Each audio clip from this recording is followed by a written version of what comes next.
লিখে রাখেন, বিএনপি এই সনদ বাস্তবায়ন করবে না। সুজনের মজুমদার ভাইকে বলছি, শহীদুল আলম ভাইকে বলছি, ওনারা আমাকে নিয়ে হাসাহাসি করতো, তুমি বেশি এই সেই রেভলিউশনারি কথাবার্তা বলো, এবার situation has changed, such an upsurge happened, so it cannot be undone.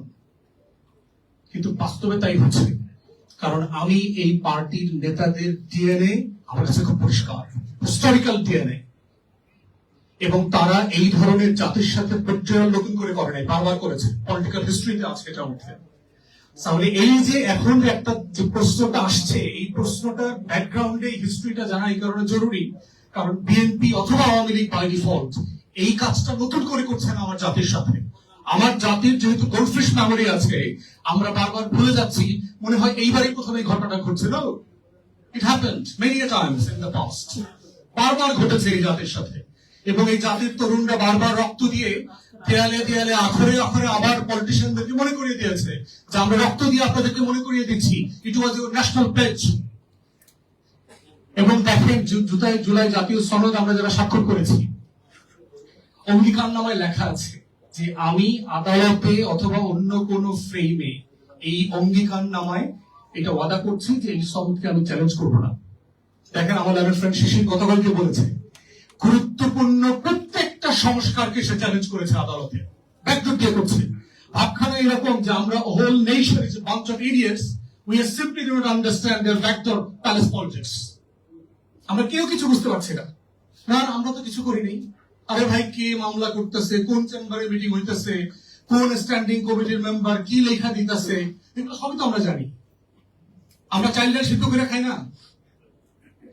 তাহলে এই যে রিপিটেডলি আপনি একটা ন্যাশনাল প্লেজ, যেভাবে শেখ মুজিব আওয়ামী লীগ আমার স্বাধীনতা মুক্তির লড়াইতে অফ দ্য ফার্স্ট টাইম সে ক্ষমতা আসার সাথে সাথে আমার স্বাধীনতার ঘোষণাপত্রের সাথে বেইমানি করেছে, 91 এবং 2008 মিলিয়ে বিএনপি এবং আওয়ামী লীগ আমাদের 3 দলীয় জোটের রূপরেখার সাথে যে ন্যাশনাল প্লেজ ছিল সেইটার সাথে বেইমানি করেছে। 111-এর সময় কিন্তু আওয়ামী লীগের প্লেজ ছিল, ডক্টর আকবর আলী খান থেকে শুরু করে যারা যারা রিফর্ম কমিশনে কাজ করেছেন তাদের যে শতাধিক প্রস্তাবনা ছিল, ওয়াদা ছিল আওয়ামী লীগ ক্ষমতা সেগুলো সব করবে। 23টা কি 26টা করেছে অফ দেয়ার কনভিনিয়েন্স, তাদের সুবিধা মতো করেছে, বাকিগুলো করেনি। এবং এখনো দেখেন, ওই যে কালকে শেষে বলেছে 100 এতগুলো তো আমরা মেনে নিয়েছি। কোনগুলো মেনে নিয়েছে?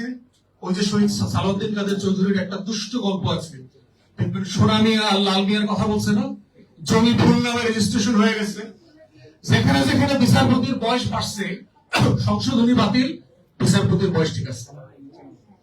যুদ্ধে জুলাই জাতীয় সনদ সংবিধানে নাই, তবে নির্বাচনের অধ্যাদেশটা সঠিক, এটা আইনসম্মত। গণভোটের আদেশ অধ্যাদেশ এগুলো নিয়ম মাফিক হয় নাই, তবে ভোট 50-51% ভোট যেটা হয়েছে এটা সঠিক, সুষ্ঠুভাবে হয়েছে। এইগুলো তো সংবিধানে বলা ছিল না, 142-এর বাইরে তো আমরা অন্য কিছু যোগ বিয়োগ করতে পারবো না, তবে 5ম সংশোধনী ফিরে আসবে।